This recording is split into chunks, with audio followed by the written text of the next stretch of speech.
Hello दोस्तों, स्वागत है आपके अपने YouTube चैनल पीसीएस जोन में। मैं सुमित कुमार आपका हार्दिक स्वागत करता हूं। दोस्तों, जैसा कि प्रीवियस क्लास में हम देखे थे कि टोपोग्राफी को पढ़ रहे हैं और उसके अंतर्गत जो नदी से होने वाली अपक्षय, अपर्दन और निक्षेपण की जो क्रिया होती है उसके फलस्वरूप जो नदी की स्थलाकृति का निर्माण होती है, जैसे भी आकार की घाटी कैसे बनती है, गॉर्ज का निर्माण कैसे होता है, आई आकार की घाटी का निर्माण कैसे होता है, इन सभी बातों को हमने देख लिया था।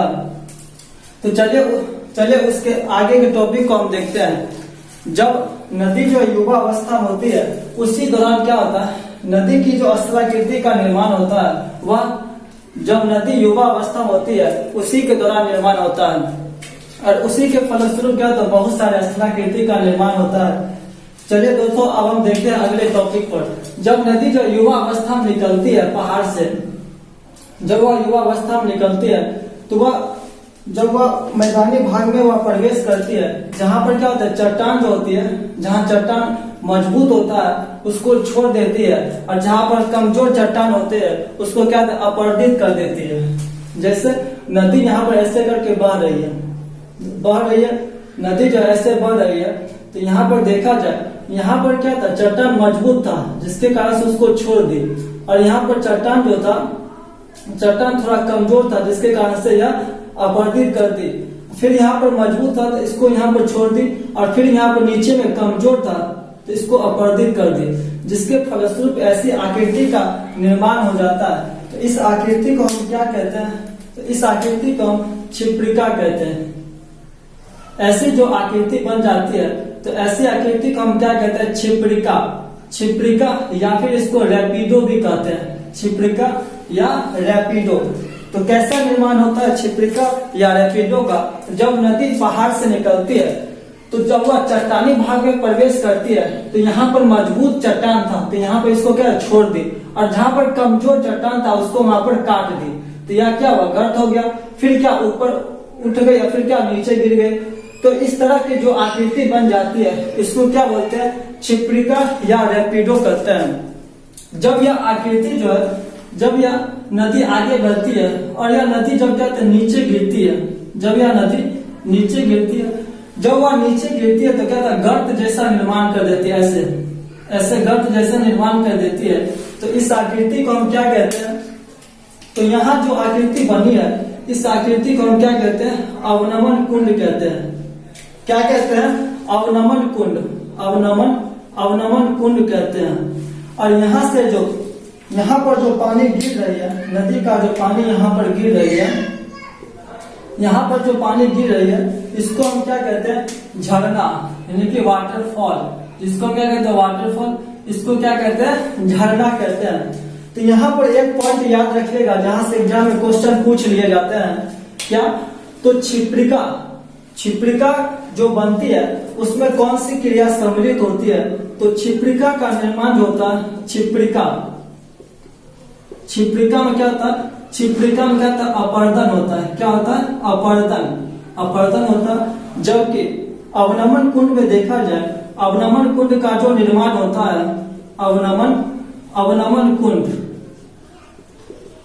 कुंड का जो निर्माण होता है वह अपर्दन, क्या होता है, अपर्दन प्लस अपक्षय। यहाँ पर जो हम देख रहे थे नदी निकल रही है और यहाँ पर जो अवनमन कुंड का निर्माण हो रहा है, अवनमन कुंड के निर्माण में अपर्दन और अपक्षय दोनों होती है, जबकि यहाँ पर क्षिप्रिका का निर्माण जो हो रहा है उस क्षिप्रिका के निर्माण में केवल अपर्दन होती है। एग्जाम में क्वेश्चन पूछ दिया जाता है कि क्षिप्रिका जो बनती है उसके बनने की क्रिया में क्या होती है, केवल अपर्दन होती है या अपर्दन और अपक्षय दोनों होती है। तो ये बात आप याद रखिएगा कि क्षिप्रिका में केवल अपर्दन होती है और अवनमन कुंड में अपर्दन और अपक्षय दोनों होती है। अब ये अपर्दन और अपक्षय क्या होता है यह हम पिछले क्लास में बता चुके हैं। तो चलिए दोस्तों, जब यहाँ पर नदी आगे बढ़ती है, जब अब यहाँ से नदी क्या आगे, जब यहाँ से नदी क्या था, वह मैदानी भाग में प्रवेश कर जाती है, मैदानी भाग में। अब यहाँ से नदी जो मैदानी भाग में प्रवेश करती है, मैदानी भाग मतलब जैसे आप देखिएगा पंजाब, हरियाणा हो गया, यूपी हो गया, बिहार हो गया, मध्य प्रदेश हो गया, ये सब जो इलाका आते हैं वह सब क्या होता है मैदानी भाग में आते हैं। तो यहाँ से नदी जब क्या होता है मैदानी भाग में प्रवेश करती है तो वह क्या होती है मैदानी भाग में वह सीधे नहीं जाती है, जहां पर कमजोर मिट्टी मिली उसको क्या अपर्दित कर दी, तो ऐसे करके वह क्या इस दिशा में जाती है, ऐसे सांप की दिशा में वह जाती है। तो इस दिशा को हम क्या कहते हैं, आप देखते होंगे, आप अपने बगल के नदी को देखिए कि वह नदी जो होती है कभी भी एक सीध में नहीं जाती है, वह क्या सांप जैसे आकृति को वह बनाकर चली जाती है। तो इस आकृति को हम क्या कहते हैं, इस आकृति को हम क्या कहते हैं एस आकार, एस आकार की घाटी कहते हैं। क्या कहते हैं एस आकार की घाटी, या इसको क्या कहते हैं मीनांडर कहते हैं। क्या कहते हैं मीनांडर। तो दोस्तों जब यह नदी जो है मैदानी भाग में प्रवेश करती है, मैदानी भाग में जब यह नदी मैदानी भाग में प्रवेश करती है तो वह सीधे नहीं जाती है, वह इस आकृति में जाती है। तो इस आकृति को हम क्या कहते हैं एस आकार की घाटी, एस आकार की घाटी या फिर इसको मीनांडर कहते हैं। अब दोस्तों यहाँ पर देखिएगा, यह जो नदी यहाँ पर ऐसे जा रही है, ऐसे जा रही है, तो यह नदी जो कोई भी आदमी चाहता है कि हम शॉर्टकट रास्ता से चले जाए, तो यहाँ पर नदी जो यहाँ पर जाती है तो वह क्या करे जाने के क्रम में यह इसको इधर भी जोर लगाती है, इधर भी पानी जाती है और इधर भी वह जोर लगाती है। तो बहुत ही दिनों के बाद वह धीरे धीरे वह क्या करते जोर लगाते लगाते वह क्या सीधे यहाँ पर पहुंच जाती है। तो कोई भी चाहेगा कि हम क्या इतना रास्ता नहीं घूमे और क्या सीधे से हम क्या चले जाए। तो नदी भी क्या होती है जब बहती है तो वह इधर भी जाती है लेकिन वह इधर भी फोर्स लगाते रहती है, और बहुत दिनों के बाद एक ऐसा समय आता है कि वह नदी जो होती है वह इधर मिल जाती है, और इस अवस्था को वह क्या करती है इधर से जो जा रही थी वह क्या उस रास्ता को चेंज कर देती है। अब यहाँ पर क्या होगा, यहाँ पर क्या होगा खाई का निर्माण हो जाएगा, खाई का निर्माण हो जाएगा और यहाँ पर पानी तो जम जाएगा। तो यह जो आकृति है, यह जो आकृति है वह क्या थी, अब यहाँ पर जो नदी इधर चल गई तो यह क्या यह क्या छट गई, यह रास्ता क्या गई छट गई ना नदी के। तो इसको हम क्या कहते हैं छाटन झील कहते हैं।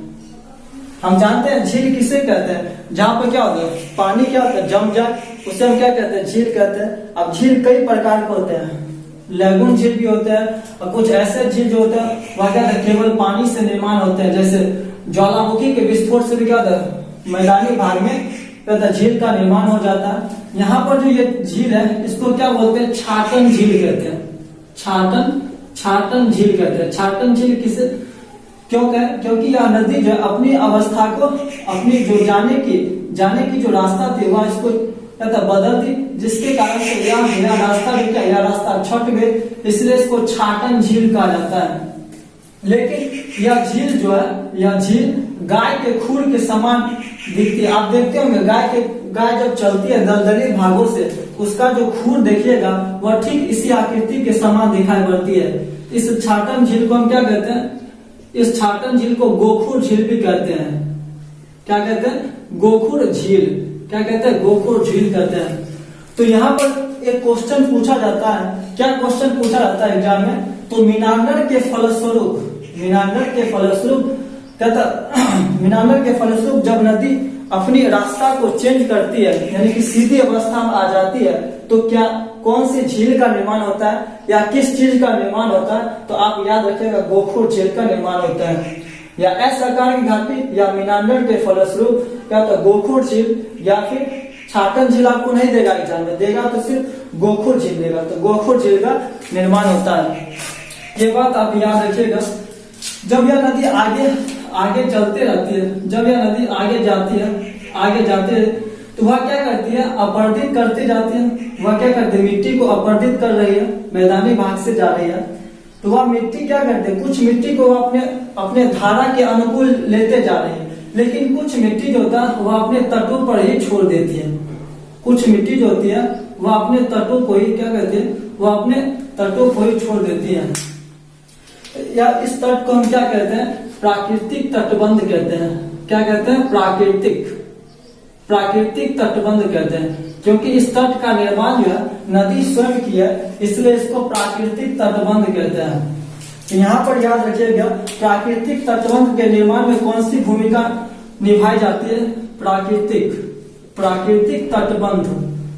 प्राकृतिक तटबंध में क्या होता है केवल क्या होता है, निक्षेपण होता है। निक्षेपण के फलस्वरूप क्या होता है, प्राकृतिक तटबंध का निर्माण होता है। अगर एग्जाम में क्वेश्चन पूछ दिया जाए कि प्राकृतिक तटबंध के निर्माण होने में किस चीज की भूमिका होती है, अपक्षय की, अपरदन की या फिर निक्षेपण की, हम आपको बताते हैं निक्षेपण क्या होता है, जहां पर नदी जो अपने द्वारा लाए गए कचरे को जमा कर देती है उसी को हम क्या कहते हैं, निक्षेपण कहते हैं। और चूंकि यहाँ पर जो तटबंध बना है वह नदी अपने कचरे को यहाँ पर ला के रख दी, जिसके कारण से तटबंध का निर्माण हो गया।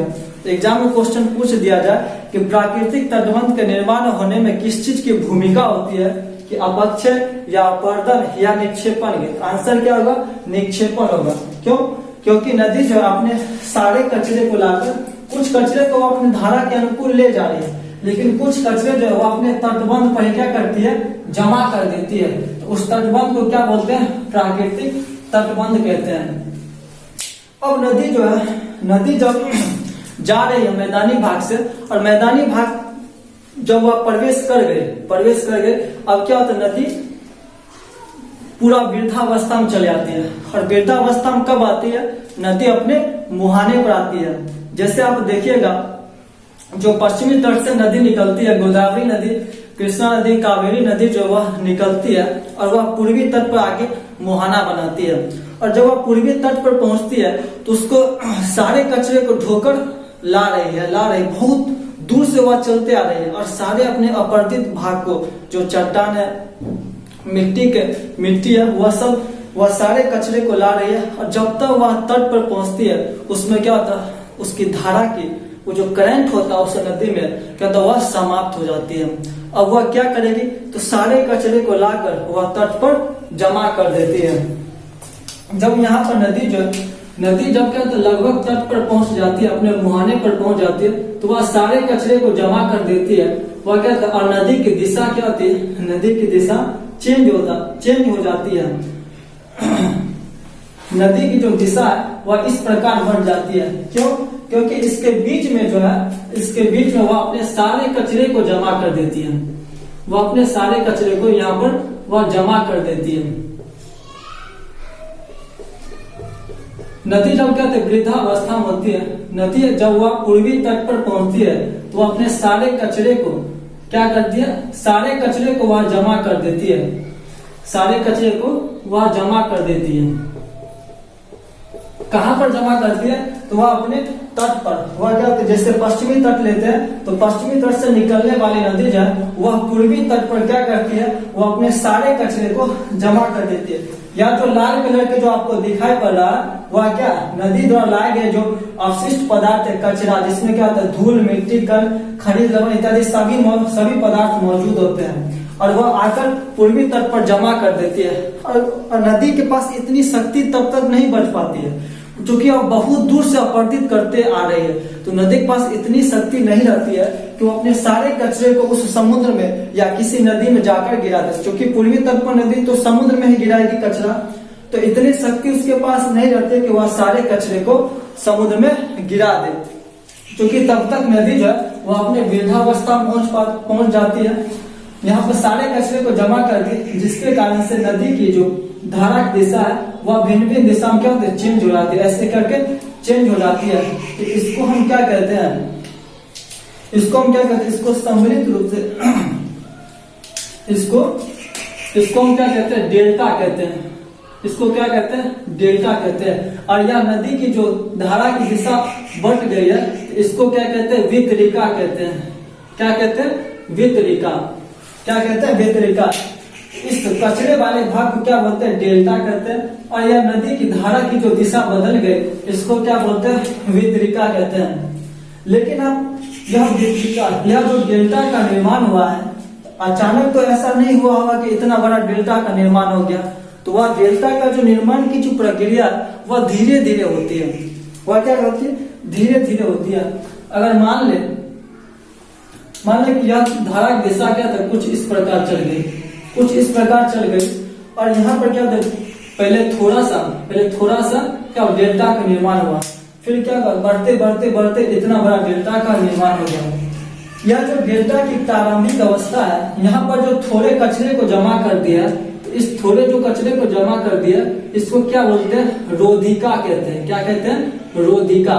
यानी कि डेल्टा के प्रारंभिक अवस्था जो बनती है, सबसे छोटा डेल्टा जो होती है, उसी अवस्था को हम क्या कहते हैं? रोधिका कहते हैं। उसी अवस्था को हम क्या कहते हैं? तो रोधिका कहते हैं।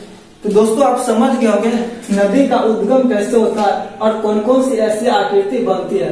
तो यहाँ से भी क्वेश्चन बनता है कि आपको ऑप्शन दे देगा कि कौन सी नदी के द्वारा बनाई गई आकृति नहीं है। उसमें एक आकृति दे देगा, यानी कि समुद्र द्वारा निर्मित स्थलाकृति या भूमिगत जल द्वारा निर्मित स्थलाकृति एक दे देगा, और तीन ऑप्शन ये दे देगा, एक ऑप्शन दूसरा दे देगा। तो ये जो नदी की जो स्थलाकृति का निर्माण हो गया, ये सारे स्थलाकृति को आप याद रखिएगा। तो चलिए दोस्तों आप समझते हैं, एक और पॉइंट को समझते हैं। मान लेते हैं कि यहाँ पर क्या होता है? डेल्टा का निर्माण हुआ। क्या डेल्टा का यहाँ पर निर्माण हो गया? चलिए दोस्तों पहले इसको मिटा लेते हैं, उसके बाद अगले पॉइंट को हम समझते हैं। ये सब आप अपने नोटबुक में नोट करते हुए जाइएगा, क्या क्या इस चीज का निर्माण हुआ है, आपको समझने में काफी आसानी होगी। तो चलिए दोस्तों अब आगे बढ़ते हैं।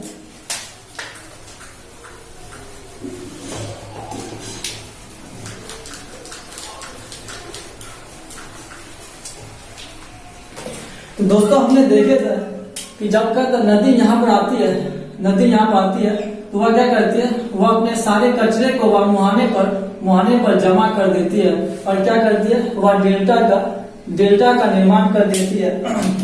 और यहाँ पर अब एक पॉइंट समझना है। क्या समझना है? यहाँ पर एक पॉइंट को समझना है। यह क्या मान लेते हैं? यह डेल्टा है। यह क्या? डेल्टा है।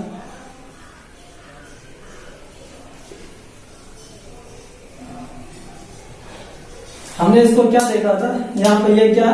डेल्टा है। ये क्या? डेल्टा है। और ये क्या? वितरिका। मान लेते हैं कि या तो यहाँ पर नदी जो आई थी, यहाँ पर ये नदी जो आए थे, अब इसको दूसरा चित्र को लेते हैं। मान लेते हैं यहाँ पर नदी आए। कहाँ पर नदी आए? वो अपने मुहाने पर आए। और यहाँ पर मान लेते हैं कि दोनों तरफ क्या है? दोनों तरफ पर्वत है। एक पर्वत यहाँ पर है और एक पर्वत क्या है? यहाँ पर है। एक पर्वत यहाँ पर है और एक पर्वत क्या है? यहाँ पर है, मान लेते हैं। और यह नदी जो है, यह नदी बहते बहते यहाँ पर आ गई।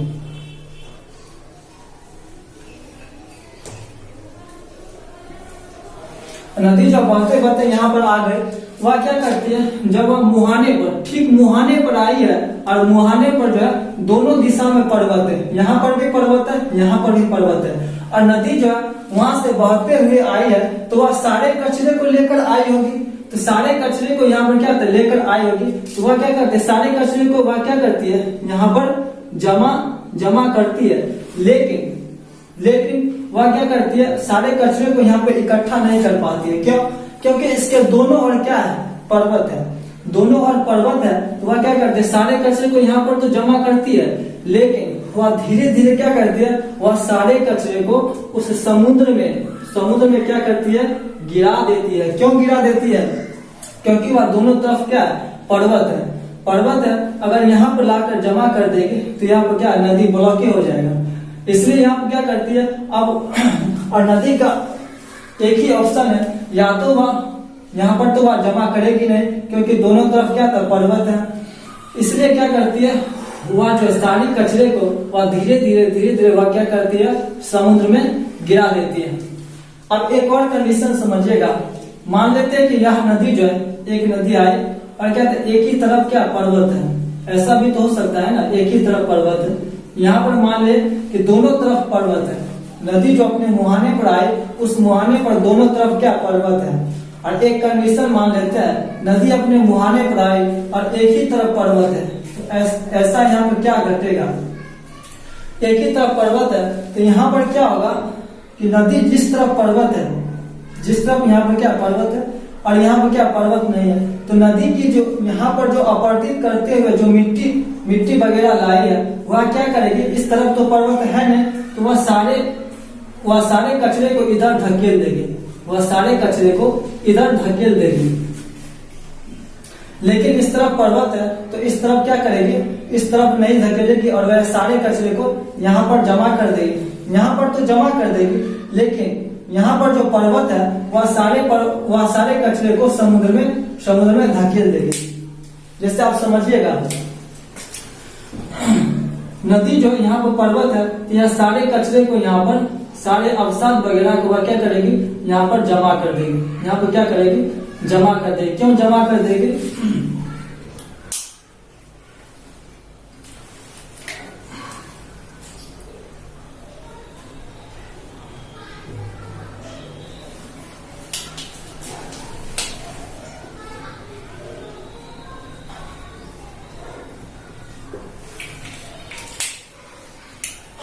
चलिए दोस्तों देखते हैं। यहाँ पर पर्वत है और एक ही तरफ पर्वत है और यहाँ पर नदी आ गई है और यह क्या था, मुहाने का कंडीशन है। यह नदी क्या मुहाने पर है और यहाँ पर क्या पर्वत है। जब क्या होती है, यहाँ पर सारे कचरे को जो लेकर आती है नदी जो है, यहाँ पर क्या लाकर वह जमा कर देगी, सारे कचरे को जमा कर देगी। इधर जमा कर देगी और क्या था, इधर भी जमा कर देगी, इधर भी जमा कर देगी। लेकिन वह उस कचरे को इधर जमा नहीं कर पाएगी। क्यों, इधर वह जमा नहीं कर पाएगी। वह सारे इधर वाले सारे कचरे को वह समुद्र में गिरा देगी और इधर के कचरे को वह क्या करेगी, डेल्टा बना लेगी। ऐसा क्यों हुआ, क्योंकि हम देखे थे यहाँ पर क्या है, यहाँ पर एक भी पर्वत नहीं है। यहाँ पर इधर भी पर्वत नहीं है और इधर भी पर्वत नहीं है। तो इस कंडीशन में क्या की, यहाँ जो नदी बहकर आई, अपरदित किए हुए जितने भी मिट्टी कंकड़ पत्थर जितने भी थे वह क्या करे, तट पर आकर जमा कर दी। क्यों, क्योंकि नदी उस अवस्था वृद्धावस्था में थी और उसमें धारा उतना नहीं था कि उसको धकेल कर उस समुद्र में गिरा दे। इसलिए नदी जो है यहाँ पर डेल्टा का निर्माण कर दी। क्योंकि नदी के दोनों ओर क्या था, पर्वत नहीं था। अब मान लेते हैं कि नदी जो है जहां पर मुहाना बनाए उसके दोनों ओर पर्वत है। अब पर्वत है तो जब क्या है, नदी अपने अपरदित किए हुए मिट्टी को यहाँ पर लाएगी तो यहाँ पर तो जमा तो कर देगी, ये तो मान ले। लेकिन ये दोनों पर्वत जो है उस मिट्टी को जमा करने नहीं देगी। क्यों, क्योंकि यह नदी धीरे धीरे क्या होगी, अपनी धारा को लेते हुए क्या करेगी, सारे मिट्टी को गिरा देगी। सारे मिट्टी को क्या करेगी, गिरा देगी। अगर यहाँ पर पर्वत नहीं होता तो ठीक यहाँ जो डेल्टा बना, यहाँ पर क्या डेल्टा बन जाता। लेकिन यहाँ पर जो वह सारे अपरदित मिट्टी को वह क्या गिरा दी। तो गिराने के बाद क्या था, एक ऊंचा टीला बन जाता है, एक ऊंचा टीला बन जाता है। और यह ऊंचा टीला जो है, आप गाय का नाद देखे होंगे, गाय का जो नाद होता है वह ठीक इसी प्रकार होता है, उठा हुआ होता है। गाय का जो नाद होता है वह ठीक इसी प्रकार क्या होता है, उठा हुआ होता है। इसी कारण से इस आकृति को हम क्या बोलते हैं, ज्वारनद मुख कहते हैं। ज्वारनद या इसको इंग्लिश में क्या बोलते हैं, एस्चुरी कहते हैं। क्या कहते हैं, एस्चुरी।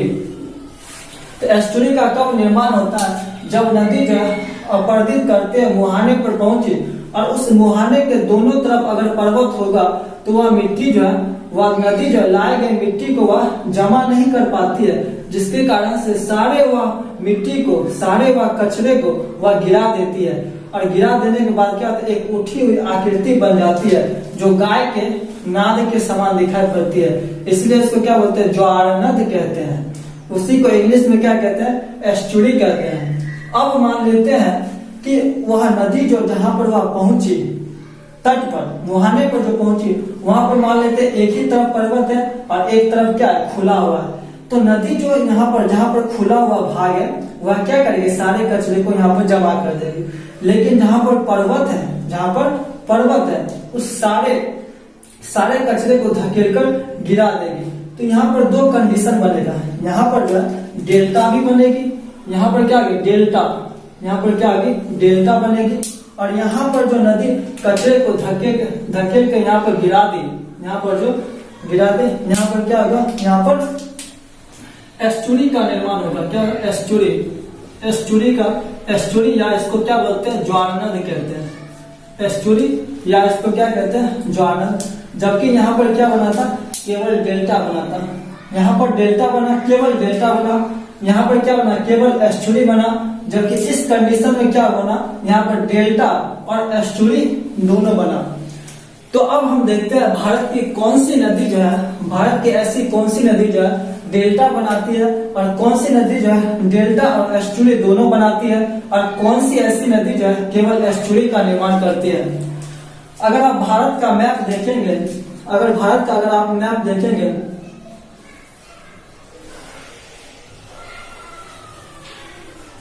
यहाँ पर जो भारत का जो मैप देखेंगे, यहाँ पर क्या एक ताप्ती नदी आ रही है, और उसी के नीचे एक नर्मदा नदी आती है, उसी के नीचे एक क्या नर्मदा नदी आती है। और यह जो भारत के पश्चिमी तट जो है, भारत का पश्चिमी तट मान लेते हैं, या पश्चिमी तट जो है भारत का जो यह पश्चिमी तट है ना, पश्चिमी तट क्या पूरा क्या लगातार है, अर्थात पश्चिमी तट क्या कहीं पर कटा फटा नहीं है, जिसके कारण से यहाँ पर जो ताप्ती नदी आ रही है, यहाँ से जो ताप्ती नदी आ रही है, और उसी के नीचे जो है, उसी के नीचे क्या था एक नर्मदा नदी आ रही है। पहले नर्मदा आती है, उसके बाद क्या ताप्ती नीचे मार रही है। तो वह क्या करती है, वह इस पश्चिमी घाट के पर्वत को जो है वह चीरते हुए आती है, वह क्या करती है उसको चीरते हुए आती है, जिसके कारण से इसके ऊपर भी क्या पर्वत है और नीचे भी क्या पर्वत है, जबकि इसका जो है इसके ऊपर भी पर्वत है और इसके नीचे भी पर्वत है। तो पर्वत होगा तो यहाँ क्या करेगी, जितने भी वह अवसाद लाई, जितने भी कचरे लाई है, वह क्या करेगी यहाँ पर जमा नहीं कर पाएगी, और यहाँ पर जमा नहीं कर पाएगी तो यह दोनों नदी क्या करेगी, दोनों नदी जो है वह नीचे गिरा देगी, और नीचे गिरा देगी तो एक टीला के रूप में, उल्टे गाय के नाद के रूप में बन जाता है, जिसे हम क्या कहते हैं ज्वारनद कहते हैं, ज्वारनद, या इसको क्या बोलते हैं एस्चुरी भी कहते हैं, क्या कहते हैं एस्चुरी भी कहते हैं। और यही एक कंडीशन यहाँ पर देखिएगा, यहाँ पर अब देखते हैं पूर्वी तट पर, पूर्वी तट का जो पर्वत है वह क्या लगातार नहीं है, कहीं यहाँ पर है तो फिर यहाँ पर, फिर यहाँ पर है, फिर यहाँ पर, यानी कि पूर्वी तट का जो पर्वत है वह क्या लगातार नहीं है, जिस कारण से अगर मान लेते हैं यहाँ पर गोदावरी नदी आ रही है, गोदावरी नदी यहाँ से आ रही है, गोदावरी नदी यहाँ पर आती है, तो गोदावरी के ऊपर में आप देखिएगा तो पर्वत है, ऊपर में पर्वत है, लेकिन क्या नीचे में पर्वत नहीं है, नीचे में पर्वत क्या नहीं है, जिस कारण से यह क्या करती है, यहाँ की अवस्था को क्या बोलते हैं, यहाँ से क्या था पर्वत थी तो यहाँ पर क्या करती है, यहाँ पर एस्चुरी का निर्माण कर देती है, और इसका कुछ भाग जो है यहाँ पर पर्वत नहीं है तो यह क्या करते हैं, यहाँ पर डेल्टा का निर्माण कर देती है। तो आप यहाँ पर याद रखिएगा भारत की जो गोदावरी नदी है, आप पॉइंट नोट करके आप लिखिएगा, भारत की गोदावरी नदी जो है, गोदावरी नदी जो है एस्चुरी और डेल्टा दोनों का निर्माण करती है, जबकि यहाँ तापी और नर्मदा नदी जो है वह एस्चुरी का निर्माण करती है। एस्चुरी, ये तो पॉइंट नोट कर लीजिएगा, और एग्जाम में ये भी क्वेश्चन पूछा जाता है, यानी कि पूर्वी घाट पश्चिमी घाट की सब नदियां, जितना भी पश्चिमी घाट की नदियां हैं जो पश्चिम की तरफ क्या था मुहाने बनाती है, वह सब एस्चुरी का निर्माण करती है, और पूर्वी घाट पर जो भी नदियां मुहाने बनाती है वह जो है वह डेल्टा का निर्माण करती है। ऐसा क्यों होता है वो हम अगले क्लास में बताएंगे। वो जो हम कहते हैं इंडिया के जब नदी पढ़ाएंगे उस टाइम बताएंगे कि क्यों डेल्टा का निर्माण करती है और क्यों एस्चुरी का निर्माण करती है। तो अब फिलहाल आप याद रखिएगा, गोदावरी नदी जो है वह एस्चुरी और डेल्टा दोनों का निर्माण करती है, जबकि नर्मदा और तापी नदी जो है वह केवल एस्चुरी का निर्माण करती है। लेकिन यहाँ पर एक पॉइंट है कि सबसे बड़ा एस्चुरी का निर्माण कौन करती है, या सबसे बड़ा डेल्टा का निर्माण कौन करती है। यहाँ पर गोदावरी नदी जो है, गोदावरी नदी, और यहाँ पर नर्मदा और डेल्टा, यानी कि नर्मदा और डेल्टा नदी जो यहाँ पर एस्चुरी का निर्माण करती है, वह दोनों मिलकर उतने बड़े एस्चुरी का निर्माण नहीं कर पाती है जितने कि यहाँ पर एक गोदावरी नदी उतने बड़े एस्चुरी का निर्माण कर देती है। यानी कि सबसे बड़ा एस्चुरी का निर्माण कौन करती है, तो यह गोदावरी नदी करती है, जबकि यहाँ पर नर्मदा और ताप्ती दोनों मिलकर उतने बड़े एस्चुरी का निर्माण नहीं कर पाती है जितने कि गोदावरी नदी इतने बड़े एस्चुरी का निर्माण कर लेती है। ऐसा क्यों करती है, क्योंकि आप देखते होंगे यहाँ पर देखिए नर्मदा और तापी नदी जो है वह अधिकांश पर्वत वाले भाग से गुजरती है, जिसके कारण से वह उतना अपरदित नहीं कर पाती है। जबकि गोदावरी नदी जो है वह काफी मैदानी भाग से गुजरती है, और मैदानी भाग से गुजरने के कारण वह बहुत ही अपरदित कर देती है, अपरदन बहुत करती है, जिसके फलस्वरूप अधिकांश कचरे को वह क्या करती है या नीचे गिरा देती है, जिसके फलस्वरूप क्या होती है सबसे बड़ा एस्चुरी का निर्माण गोदावरी नदी अकेले करती है। तो सबसे बड़ा एस्चुरी का निर्माण गोदावरी नदी। ऐसी कौन सी नदी जो है डेल्टा और एस्चुरी दोनों का निर्माण करती है, तो भी गोदावरी नदी हो जाएगा। अब दोस्तों देखते हैं कि सबसे बड़ा डेल्टा का निर्माण कौन करती है। दोस्तों इसको हम मिटा रहे हैं, इसको आप नोट डाउन करते जाइएगा। अब देखते हैं सबसे बड़ा जो है वह डेल्टा का निर्माण कौन सी नदी करती है। तो सबसे बड़ा डेल्टा का निर्माण जो है आप सुने होंगे, सबसे बड़ा डेल्टा का निर्माण जो है वह कौन करते हैं, वह कौन है, तो सुंदरवन डेल्टा। सुंदरवन डेल्टा सबसे बड़ा डेल्टा कौन है, तो सुंदरवन डेल्टा। अगर सुंदरवन डेल्टा ऑप्शन में नहीं है तो यहाँ पर दे देता है गंगा ब्रह्मपुत्र डेल्टा। गंगा ब्रह्मपुत्र का डेल्टा। तो सबसे बड़ा डेल्टा सुंदरवन का डेल्टा। ऐसा क्यों होता है, क्योंकि आप देखते होंगे गंगा नदी जो है, गंगा नदी क्या मैदानी भाग से गुजरती है, वह उत्तराखंड से निकलती है। उत्तराखंड, यूपी, बिहार, पश्चिम बंगाल होते हुए क्या करती है, वह ब्रह्मपुत्र, उधर से जो ब्रह्मपुत्र नदी आ रही है अरुणाचल प्रदेश से होते हुए आ रही है, वह क्या कहते दोनों मिल जाती है। और इधर से जो गंगा नदी जा रही है वह क्या करती है, वह पूरा मैदानी रूप से गुजरती है।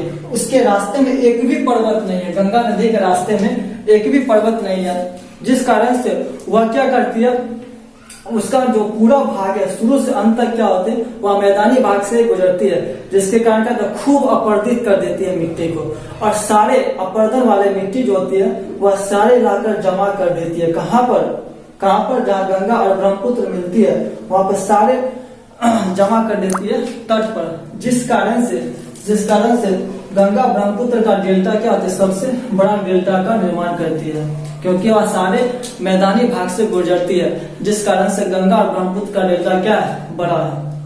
तो दोस्तों आज का क्लास खत्म करते हैं यहीं पर, फिर मिलेंगे अगले वीडियो में। थैंक यू दोस्तों। लग रहा था